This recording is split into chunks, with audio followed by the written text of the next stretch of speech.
देखेंगे महत्वपूर्ण प्रश्नोत्तरी, और ये प्रश्नोत्तरी रहेगी यूपी टीजीटी पीजीटी के लिए।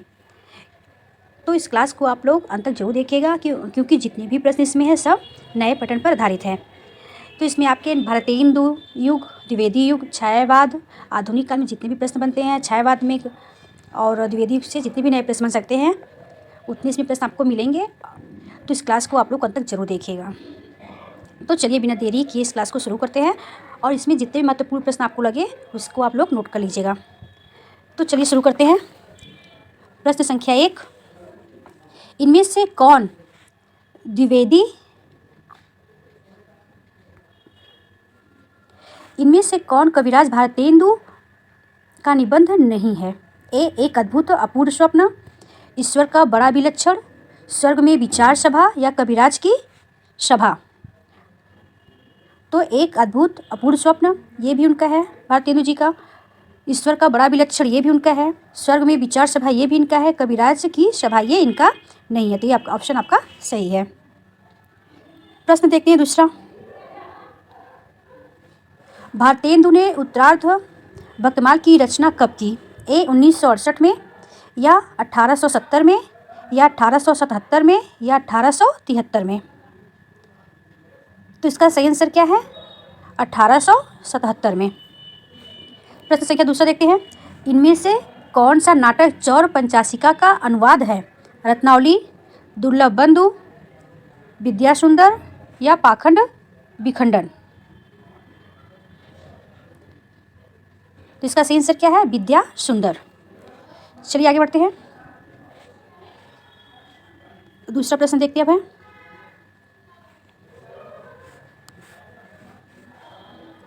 भारतेंदु की रचना हिंदी भाषा का प्रकाशन वर्ष क्या है? 1880, या 1885, या 1875, या 1873। क्या पूछा आपसे कि हिंदी भाषा का प्रकाशन वर्ष क्या है? तो क्या है? 1875 आपका ये सही आंसर है। दूसरा प्रश्न देखते हैं, निम्नलिखित में से भारतेंदु की कौन सी रचना निबंध नहीं है? इसे पूछा है कौन सी रचना निबंध नहीं है। तो कौन सी रचना नहीं है?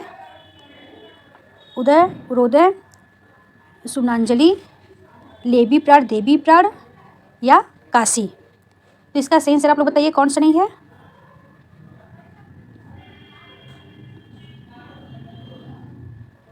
इसका सही आंसर आप लोग कमेंट पे जरूर लिखिएगा। चलिए बता दे रहे हैं, इसका सही आंसर क्या है? सुमनांजलि ये इनका निबंध संग्रह नहीं है, काव्य संग्रह है। तो चलिए आगे बढ़ते हैं।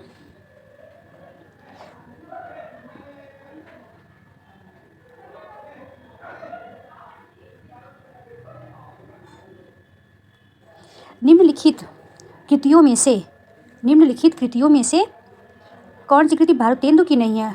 राग संग्रह, दान लीला, मधुमुकुल, या प्रेम पुष्पांजलि।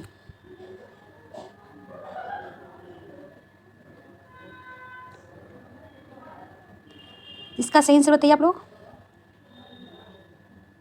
तो इसका आप लोग कमेंट, इसका सही आंसर क्या है इसको आप लोग कमेंट पे लिखिएगा। तो इसका आंसर आप सब बताइएगा। फिर दूसरा प्रश्न देखते हैं, भारतेंदु की रचना सती प्रथा 1983 जो अधूरा नाटक था उसे किसने पूर्ण किया था? प्रताप नारायण मिश्र ने, अंबिका दत्त व्यास ने, राधाचरण गोस्वामी ने, या राधा कृष्ण दास ने।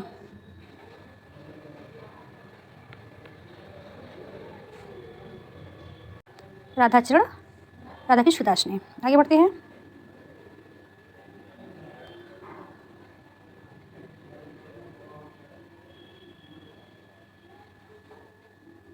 आज लौ ना मिले कहाँ हम तो तुम्हारे सब भांति कहावे। यह किसकी पंक्ति है? प्रताप नारायण मिश्र की, या भारतेंदु हरिश्चंद्र की, या ठाकुर जगमोहन की, या बालकृष्ण भट्ट की। तो इसका सही आंसर क्या है? यह पंक्ति किसकी है? तो भारतेंदु हरिश्चंद्र की है। दूसरा प्रश्न देखते हैं, शिशुता ही अजौ न गई तन से, यह पंक्ति किसकी है? भारतेंदु की, या प्रताप नारायण मिश्र की, या राधा कृष्णदास की, या ठाकुर जगमोहन सिंह की। ये भी पंक्ति किसकी है? तो भारतेंदु हरिश्चंद्र की। आगे बढ़ते हैं, चंद्रपाल भारतेंदु के किस नाटक का पात्र है? ए, भारत दुर्दशा, बी, भारत जननी, सी, दुर्लभ बंधु, या डी, कपूर मंजरी। तो इसका सही आंसर क्या है? चंद्रपाल कपूर मंजरी की क्या है? रचना है। और ये कपूर मंजरी उनकी कैसी रचना है? तो अनुदित रचना है। आगे बढ़ते हैं। कवि वचन सुधा, छोटे दूसरा देखिए। भारतेंदु जी का प्रथम नाटक कौन सा है? रत्नावली, पाखंड विखंडन, विद्या सुंदर या दुर्लभ बंधु? तो इसका सही आंसर क्या है? विद्या सुंदर, और ये भी अनुदित रचना है। भारतेंदु को काशी के पंडितों ने कौन सी उपाधि दी थी जिसके बाद वे उक्त नाम से लोकप्रिय हुए? भारतेंदु हरिश्चंद्र या भारतवर्ष या भारतेंदु हरिश्चंद्र? तो इसका सही आंसर क्या है? भारतेंदु। दूसरा प्रश्न देखते हैं। निम्नलिखित कृतियों में से कौन सी कृति भारतेंदु की नहीं है? पायस पयोनिधि, बेणु गीत, वर्षा विनोद या गीत गोविंदानंद? तो इनकी कौन सी रचना है नहीं है? तो पायस पयोनिधि ये इनकी रचना नहीं है। बेणु गीत, वर्षा विनोद, गीत गोविंदानंद ये भारतेंदु की रचना है। बेणु गीत और ये गीत गोविंदा इनकी महत्वपूर्ण रचना, इसको आप लोग अच्छे से याद करिएगा। बेणु गीत भारतेंदु की रचना। हिंदी भाषा का प्रकाशन वर्ष 1882 या बी 1885 या सी 1990 या 1965? तो इसका सही आंसर क्या है? ऑप्शन नंबर सी। भारतेंदु का कौन सा नाटक अधूरा है? रत्नावली, पाखंड विखंडन या विद्या सुंदर या सती प्रथा? तो इनका कौन सा नाटक अधूरा है? तो सती प्रथा ये इनका नाटक अधूरा है। चलिए दूसरा प्रश्न देखते हैं। भारतेंदु कृत तदीय सर्वस्व किसका अनुवाद है? ऋतुसंहार,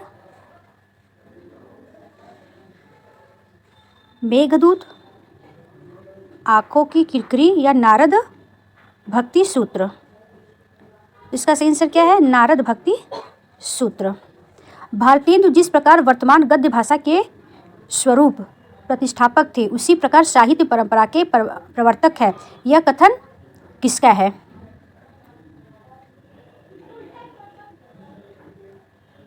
यह कथन किसका है?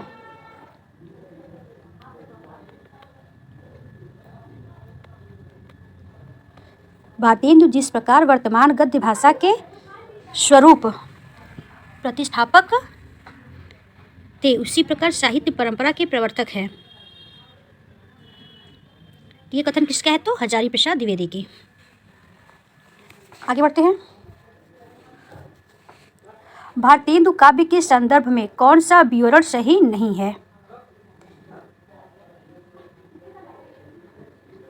यह काव्य प्राचीन भाषा, यह काव्य प्राचीन ब्रज भाषा काव्य और नवीन खड़ी बोली काव्य का मिलन बिंदु रहा है। दूसरा, इसमें प्राचीन परंपरा अनुसार इस अलंकार, रस अलंकार, नायक नायिका भेद आदि से संबंधित रचनाएं भी लिखी है। तीसरा, इसमें देशभक्ति, लोकहित, सामाजिक पुनर्निर्माण आदि नवीन विषयों पर रचनाएं प्रस्तुत की है। इस युग में खड़ी बोली की नवीन काव्य शैली का प्राधान्य है।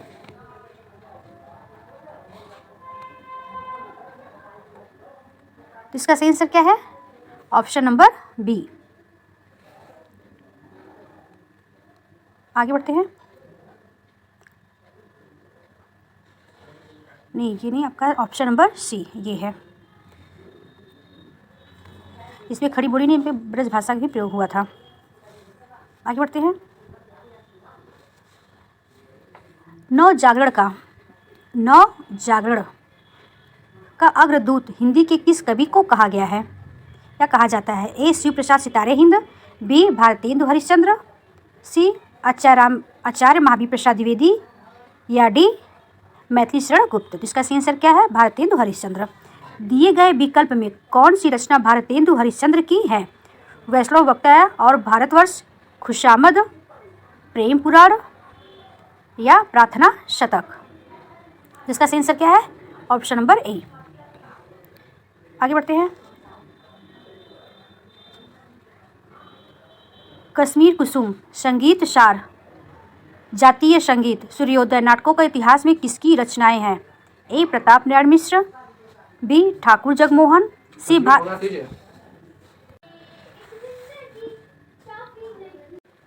भारतेंदु की कौन सी रचना भक्ति परक है?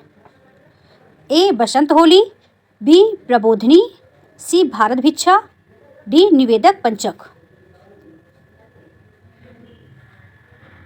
इसका सही आंसर क्या है? बसंत होली। आगे बढ़ते हैं।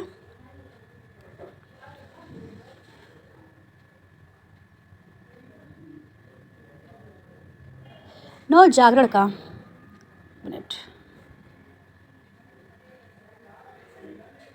भीजत कब देखो इन नैना श्याम, यमजू की सुख, सुरग चुनरी मोहन को उपरैना।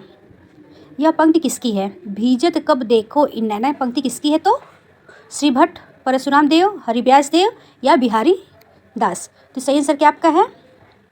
श्री भट्ट की। भीजत कब देखो इन नैना, बस इतनी आप लोग याद कर लीजिएगा। तो इसका सही आंसर क्या है? श्री भट्ट। दूसरा देखते हैं।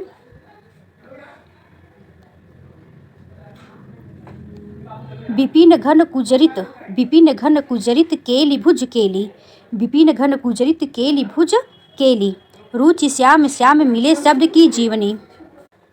यह पंक्ति किसकी है? ए श्री भट्ट, बी बिहारी दास, सी नागरी दास या डी हित हरिवंश। तो इसका सही आंसर क्या है? ऑप्शन नंबर डी हित हरिवंश। क्या है? विपिन घन कुजरित केली भुज केली, ये किसकी पंक्ति है? तो हित हरिवंश। ये किस संप्रदाय के कवि हैं? रामचंद्र शुक्ल के ने सूरदास से कितने पदों का संकलन करवाया था? तो ऑप्शन नंबर ए। आगे बढ़ते हैं। किस संप्रदाय में राधा को रति, किस संप्रदाय में राधा को रति और कृष्ण को रस कहा गया है? ए उदासी संप्रदाय, बी सहजिया संप्रदाय या सी सखी संप्रदाय या डी राधा कृष्ण वल्लभ संप्रदाय। तो इसका सही आंसर क्या है? सहजिया संप्रदाय में क्या कहा गया है? राधा को रति कहा गया है और कृष्ण को रस कहा गया है। दूसरा प्रश्न देखते हैं।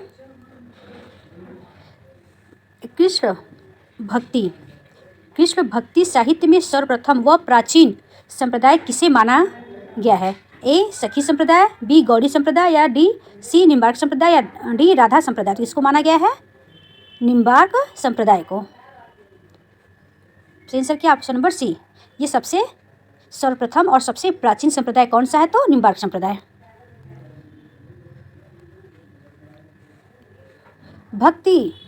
भक्ति काव्य की धारा को रीति पथ पर मोड़ने के लिए एक प्रतिभाशाली शक्ति की आवश्यकता थी।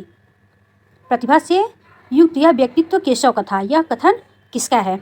ए डॉक्टर नगेंद्र, बी रामकुमार वर्मा, सी हजारी प्रसाद द्विवेदी या डी रामचंद्र शुक्ल। तो ये किसका था? तो डॉक्टर नगेंद्र का था। क्या था इनका कथन?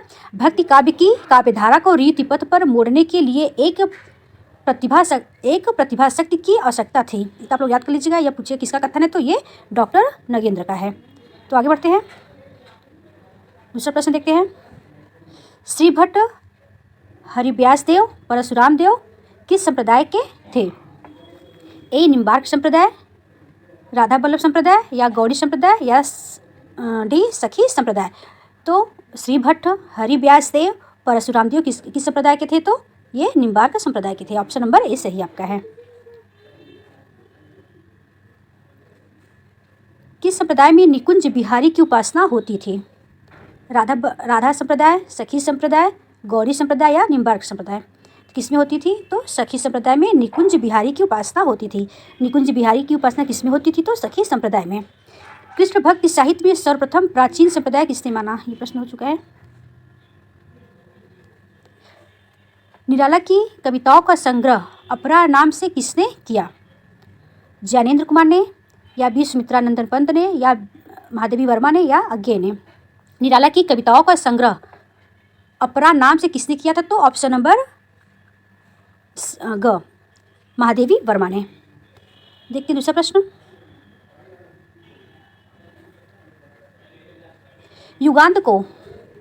युगांत को छायावाद के अंत का घोषणा पत्र किसने कहा था? प्रभाकर माचवे ने या शुक्ल जी ने या डॉक्टर नगेंद्र ने या रामधारी सिंह दिनकर ने। युगांत को छायावाद के अंत का घोषणा पत्र किसने कहा था? तो प्रभाकर माचवे ने। पल्लव की भूमिका को छायावाद का घोषणा पत्र किसने कहा था? पल्लव की भूमिका को किसने कहा था? ए डॉक्टर नगेंद्र ने, या रामचंद्र शुक्ल ने, या श्री रामधारी सिंह दिनकर ने, या सुमित्रानंदन पंत ने। तो इसका सही आंसर क्या है? Option number C. किसने कहा था? रामधारी सिंह दिनकर ने। क्या कहा था? पल्लव की भूमिका को छायावाद का घोषणा पत्र कहा था। आगे बढ़ते हैं।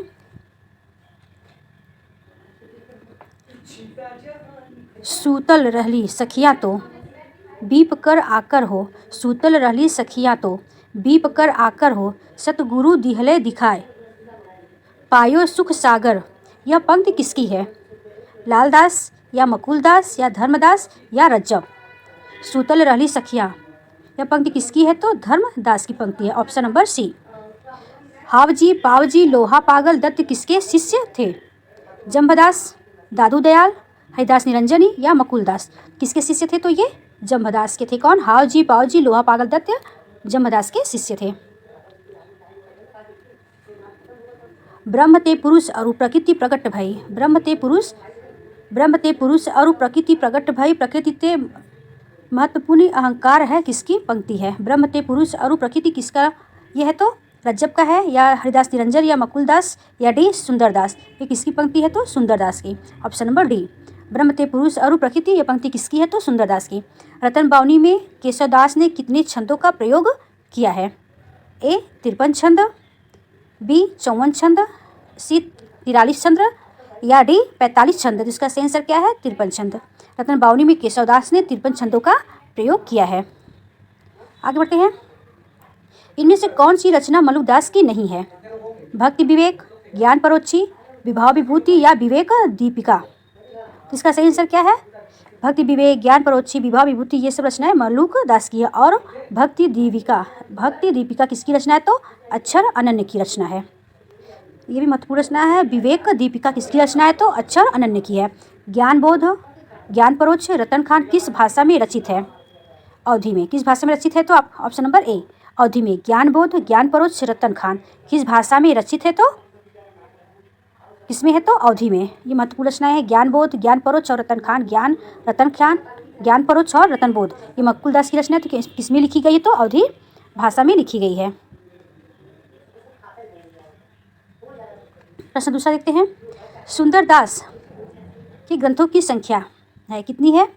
20, ऑप्शन नंबर बी 40, सी 41, या डी 42। तो इनके सुंदरदास के ग्रंथों की संख्या कितनी है? Option number D 42। सुंदरदास ने किस शब्द पर सर्वाधिक छंद लिखा है? किस पर लिखा है? अधीरता, या गंभीरता, सी तृष्णा, या डी भिक्षा। तो ऑप्शन नंबर ए अधीरता। सुंदरदास ने अधीरता शब्द पर सर्वाधिक छंद लिखा है। प्रश्न दूसरा देखते हैं। मलुकदास ने अपने किस ग्रंथ में दार्शनिक विषयों की अभिव्यक्ति की है? भक्ति विवेक, या सुख सागर, ज्ञान परोक्ष, ज्ञान बोध, विभाव विभूति, या रतन खान। तो इनकी दार्शनिक विषयों की अभिव्यक्ति किस रचना में हुई? तो भक्ति विवेक में और सुख सागर में। तो ऑप्शन नंबर ए आपका सही है। और ये भी प्रश्न पूछ सकता है कि रतन खान में मलुकदास की जो रचना है रतन खान, उसमें कितने परिप्रेक्ष्य है? तो इसमें 10 परिप्रेक्ष्य है। ठीक है, आगे बढ़ते हैं। किसने पृथ्वी राज रासों को मुक्तक काव्य कहा है? ए डॉक्टर नगेंद्र, सी नरोत्तम स्वामी, सी राम कुमार वर्मा, या डी दशरथ शर्मा ने। किसने कहा? तो option number B Prithviraj Raso को क्या कहा है? नरोत्तम स्वामी ने क्या कहा है? मुक्तक काव्य। गुरु ग्रंथ गुरु नानक देव की रचना गुरु ग्रंथ साहिब में किस नाम से संकलित है? महला 1, ऑप्शन नंबर बी महला 5, ऑप्शन नंबर सी महला 2, ऑप्शन नंबर डी महला 10। तो किस नाम से संकलित है? तो महला 1 के नाम से गुरु नानक देव की जो रचना गुरु ग्रंथ साहिब में संकलित है। कबीर दास की रचना रामायणी को किसने अप्रामाणिक माना है? किसने माना? तो यह सबको पता है, हजारी प्रसाद द्विवेदी ने। कबीर दार्शनिक न होकर आध्यात्मिक महापुरुष है। किसने कहा था कि कबीर दार्शनिक न होकर आध्यात्मिक पुरुष हैं? सुनीता कुमार चटर्जी ने, या डॉक्टर पीताम्बर दत्त बर्तवाल ने, या राम कुमार वर्मा ने, या डॉक्टर नगेंद्र ने। तो ऑप्शन नंबर बी आपका सही है। किसने कहा था? पीताम्बर बर्तवाल ने क्या कहा था कबीर को? कि दार्शनिक न होकर आध्यात्मिक पुरुष हैं।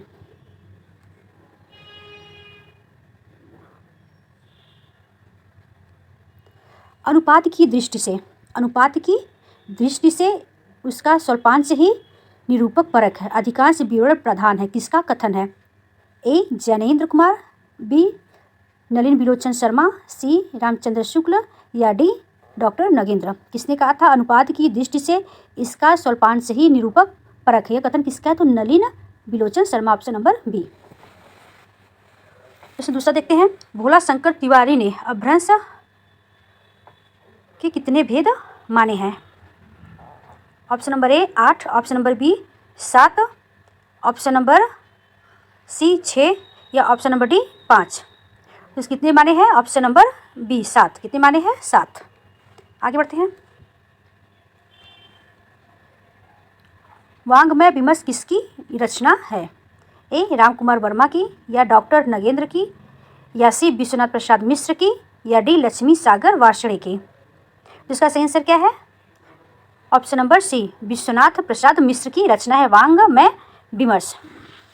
इनका और भी हिंदी साहित्य का अतीत, हिंदी साहित्य का आधुनिक काल, आदिकाल, इनकी बहुत सारी रचनाएं हैं, ग्रंथ लिखे इन्होंने। तो चलिए आगे देखते हैं। दिए गए विकल्प में कौन सी रचना लक्ष्मी सागर वार्ष्णेय की नहीं है? आधुनिक हिंदी कहानी परिपार्श्व, हिंदी साहित्य का मानक इतिहास, आधुनिक हिंदी साहित्य की भूमिका, आधुनिक हिंदी साहित्य का इतिहास।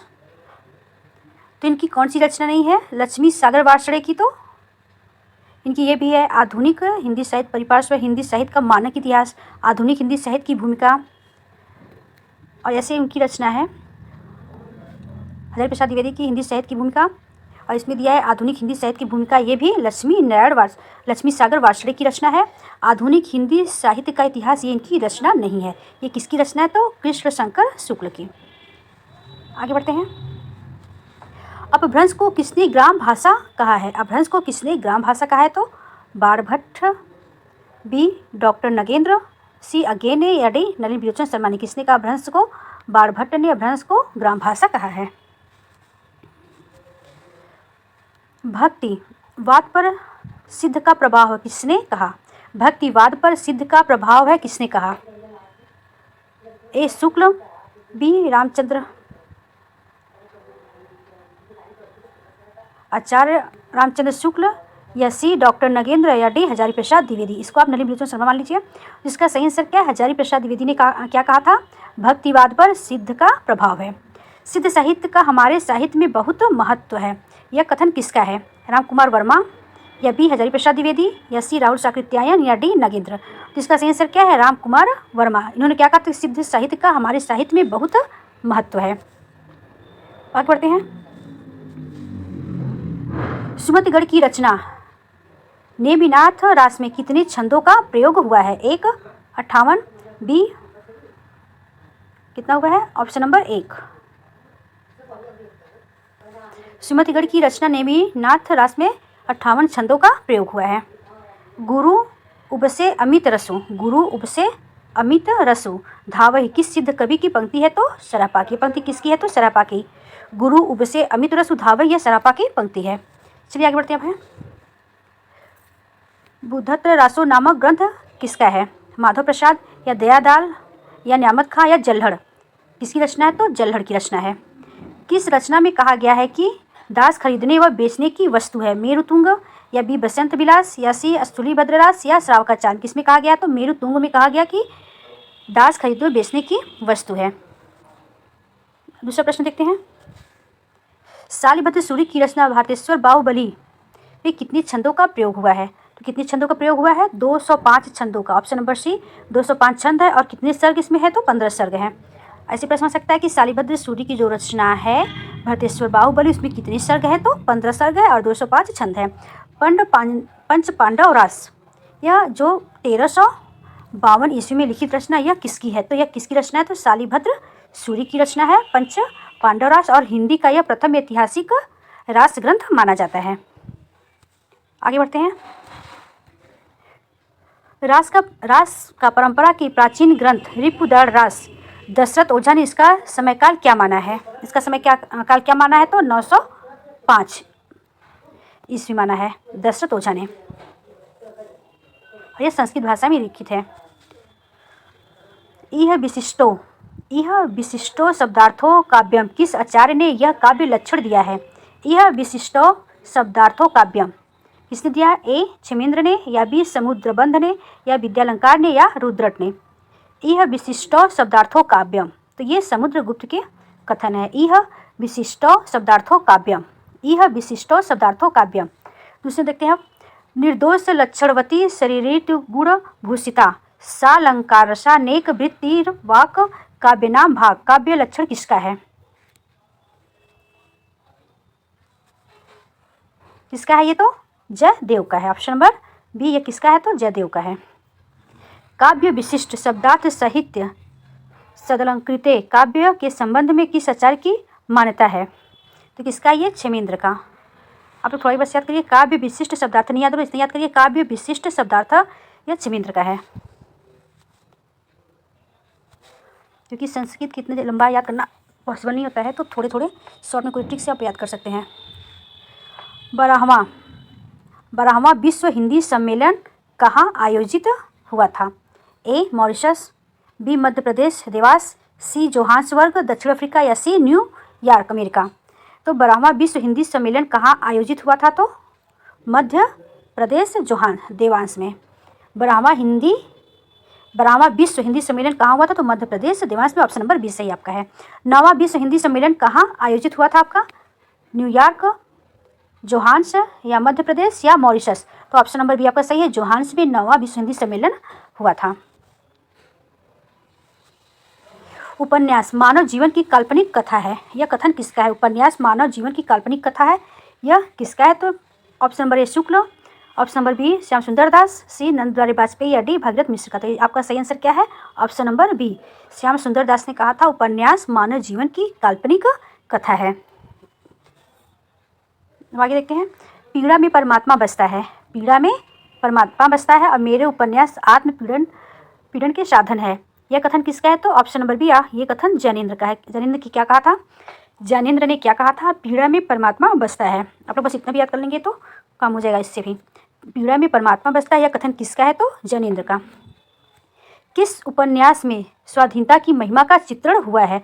कितनी चौराहे, मैला आंचल, दीर्घलता, और डी जुलूस? और ये रचना किसकी है? ये रचना रेणु की है, फणीश्वरनाथ रेणु की रचना है। और जितनी भी रचनाएं हैं उपन्यास, ये सब आंचलिक उपन्यास हैं।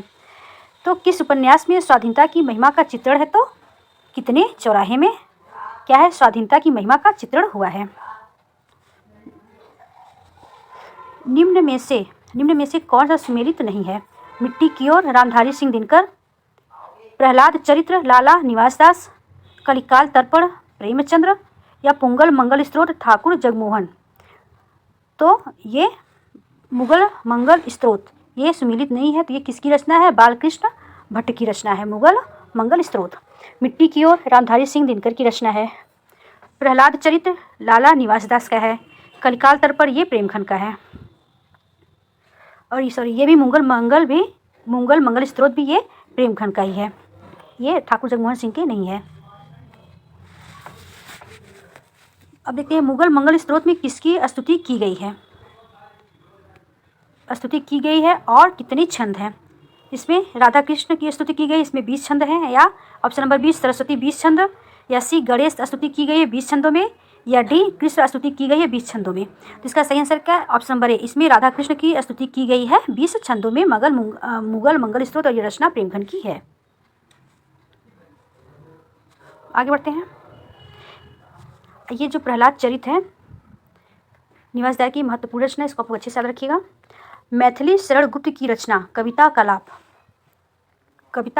कलाप में कितनी कविताओं का संग्रह है? Option number A 25, option number B 27, option number C 22, option number D 28। इसका सही आंसर क्या? ऑप्शन नंबर डी, जो मैथिली शरण गुप्त की जो रचना कविता कलाप है, इसमें 27 कविताओं का संकलन है। दूसरा प्रश्न देखते हैं, मैथिली शरण गुप्त की रचना किसान खंड काव्य है। एक ऐसे भी आपका प्रश्न बन गया कि मैथिली शरण गुप्त की जो रचना कैसा काव्य है? तो वो खंड काव्य है। उसे कितने सर्गों में विभाजित किया गया है? तो कितने सर्गों में किया गया है? ऑप्शन नंबर सी 8 सर्गों में विभाजित किया गया है। झड़ी धार छैल छबीले बनो, रंगीले रसीले फबीलो बनो, यह पंक्ति किसकी है? Ram Naresh Tripathi, option number B Ramcharit Upadhyay, या सी राय देवी प्रसाद पुर, या डी नाथूराम शर्मा। तो इसका सही आंसर क्या है? नाथूराम शर्मा की है। झड़ी धार छैल छबीले बनो। दूसरा प्रश्न देखते हैं। सीता सिंदूर मृगमद युक्त, सीता सिंदूर मृगमद युक्त अप अद्भुत कुछ दवा समझे, अगर समझो, अगर इसको न मानो तो बता दो दूसरी उपमा या पंक्ति किसकी है। तो यह पंक्ति लाला भगवान दीन की है, भी उनकी महत्वपूर्ण पंक्ति है। सीता सिंदूर मृगमद युक्त, ये महत्वपूर्ण पंक्ति, इसको भी आप लोग अच्छे से याद रखिएगा। और झड़ी झाड़ छैल छबीले बनो, ये नाथूराम की पंक्ति है, इसको ये भी आप लोग मोस्ट लगा लीजिएगा। आज के लिए इतना ही। अगर मेरी वीडियो आपको अच्छी लगे तो लाइक और सब्सक्राइब जरूर करिएगा। तब तक के लिए